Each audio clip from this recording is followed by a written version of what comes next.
Global માર્કેટ્સની update સાથે જોડાયા છે સહયોગી નીરજ કંસારા. Neeraj, good morning. કઈ રીતે આજના દિવસે આપણે સેટઅપ જોઈ રહ્યા છીએ વૈશ્વિક બજારોનું? જી ગુડ મોર્નિંગ. અને સૌથી પહેલાં તો અમેરિકાના બજાર પર નજર કરી લઈએ, કારણ કે આજે ગ્લોબલ તરફથી ઘણી બધી અપડેટ છે. અમેરિકાના બજારો ગઈકાલે આપણને થોડા ઘણા મિશ્ર રહેતા બંધ થતા જોવા મળ્યા હતા. જુઓ, S&P 500 અને નાસ્ડેક આ બંનેની અંદર આપણને લીલા નિશાનની અંદર કારોબાર જોવા મળ્યો હતો. S&P 500 લગભગ ફ્લેટ જ બંધ થયો છે, પરંતુ ડાઉ જોન્સની અંદર એક દબાણ સાથેનો કારોબાર આપણને ગઈકાલે ખાસ કરીને જોવા મળ્યો હતો. હવે આ ઉપરાંત તમે જો ખાલી જોવા જશો તો ડાઉની સાથે સાથે રસેલ 2000 પણ એક એવો ઇન્ડેક્સ હતો કે જ્યાં આગળ ગઈકાલે આપણને એક ઘટાડા સાથેનો કારોબાર જોવા મળ્યો. એટલે કે રસેલ 2000 ત્યાંનો એક સ્મોલ કેપ ઇન્ડેક્સ છે, એટલે એની અંદર પણ આપણને ગઈકાલે ઘટાડો આવતો દેખાયો હતો. અને S&P 500 અને નાસ્ડેક બંને ગ્રીન ઝોનની અંદર બંધ થતા જોવા મળ્યા હતા. હવે અહીંયાથી ખાસ ફોકસ જે અમેરિકાની અંદર આ મહિને જુલાઈ મહિનાના જે મોંઘવારીના આંકડા આવશે એના પર અહીંયાથી નજર રહેવાની છે, કારણ કે એક તરફ 3% આજુબાજુ આપણને મોંઘવારી આવતી જોવા મળી છે. હવે જો અહીંયાથી ઘટે છે અને 2% તરફ જાય છે તો એક વખત ફરી ફેડને અહીંયાથી વ્યાજદર કાપ માટેની જગ્યા બનતી દેખાશે. અને એ સાથે જ આ અઠવાડિયે તમને વોલમાર્ટ અને હોમ ડેપો આ બંનેના ત્રિમાસિક પરિણામો આવવાના છે. જે ત્રિમાસિક પરિણામો પર પણ આપણને એક રિએક્શન આવતું જોવા મળશે.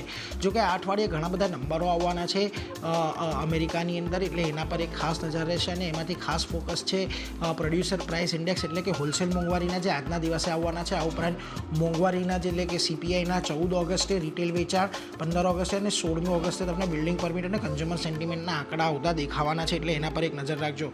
જો કે આ વખતે મોંઘવારીની અંદર અમેરિકામાં મોંઘવારી કેવી રહેશે એના એક અનુમાન વિશે ચર્ચા કરી લઈએ તો બજારને અહીંયાથી CPI થોડું ઘણું વધવાય તેવી આશંકા અહીંયાથી લાગી રહી છે.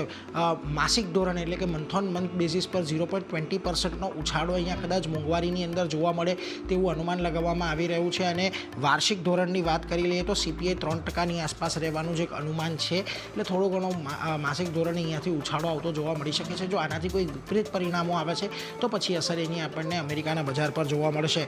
બીજી તરફ તમને ક્રૂડની અંદર પણ હવે વધારો આવતો જોવા મળી રહ્યો છે, કારણ કે એક દિવસમાં લગભગ ગઈકાલે 4% જેટલો ઉછાળો આપણે બ્રેન્ટ ક્રૂડની અંદર જોઈ લીધો છે. બ્રેન્ટની કિંમત ફરી એક વખત $82ની નજીક પહોંચી ગઈ છે અને WTIની $80ની નજીક આપણને ફરી એક વખત પહોંચતી જોવા મળી છે. શું ખાસ કારણ રહ્યું તો મિડલ ઇસ્ટની અંદર જે તણાવ વધી રહ્યો છે એને કારણે આ ફરી એક વખત આપણને વધારો થતો જોવા મળ્યો છે. અને ગાઝા પર ઇઝરાયેલના હુમલા હજી પણ આપણને યથાવત રહેતા જોવા મળી રહ્યા છે. બીજી તરફ અમેરિકા મિડલ ઇસ્ટમાં સૈનિકોની સંખ્યાને હવે અહીંયાથી આગળ વધારવા જઈ રહી છે, એટલે બજારને અપેક્ષા છે કે સપ્ટેમ્બરની અંદર યુએસની અંદર રેટ ઘટતો જોવા મળશે. અને ઓપેકે 2024 માટે જે વૈશ્વિક માંગની આગાહી છે એની અંદર પણ ઘટાડો કર્યો છે. અને ઓપેકે અંદાજ ઘટાડીને 21.1 લાખ બેરલ પ્રતિ દિવસ પર કર્યો છે. અગાઉ જે તેમનો અંદાજ હતો એ લગભગ 22.5 લાખ બેરલનો હતો. એટલે એક તરફ તણાવ વધી રહ્યા છે, બીજી તરફ વ્યાજદર કાપની અપેક્ષા છે, ત્રીજી તરફ માંગ ઘટવાની અપેક્ષા છે. એટલે આ બધાને કારણે અહીંયાથી આપણને ખાસ કરીને ક્રૂડની અંદર એક ઉછાળો જોવા મળી રહ્યો છે.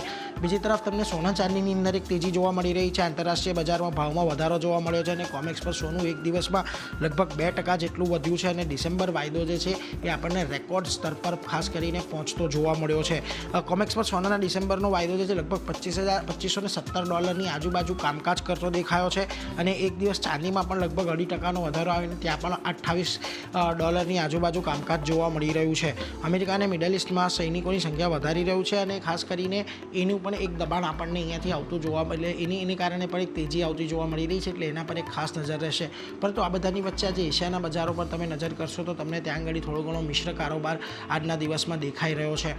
નિક્કેઈની અંદર તમને આજે થોડો ઘણો પોઝિટિવિટી સાથેનો કારોબાર જોવા મળી રહ્યો છે. શાંઘાઈ અને હેન્સેંગ પણ આજના દિવસે થોડાક પોઝિટિવ છે.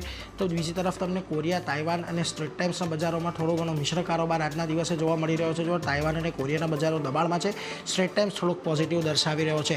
પરંતુ આ બધાની વચ્ચે આપણે ગિફ્ટ નિફ્ટી પર નજર કરી લઈએ. ગઈકાલે એક સારી એવી તેજી બાદ ઘટાડા સાથે આપણે બંધ થયા હતા 24,360 પર, અને આજે 24,327ના આપણને કોટ મળી રહ્યા છે. એટલે લગભગ 30-33 પોઈન્ટના ઘટાડા તરફી કારોબાર આપણને જોવા મળી શકે છે. એટલે ઘટાડો તો યથાવત રહેશે, પરંતુ આજે પણ થોડુંક રેન્જબાઉન્ડ કારોબાર રહે એવી જ એક અપેક્ષા છે ચાંદની.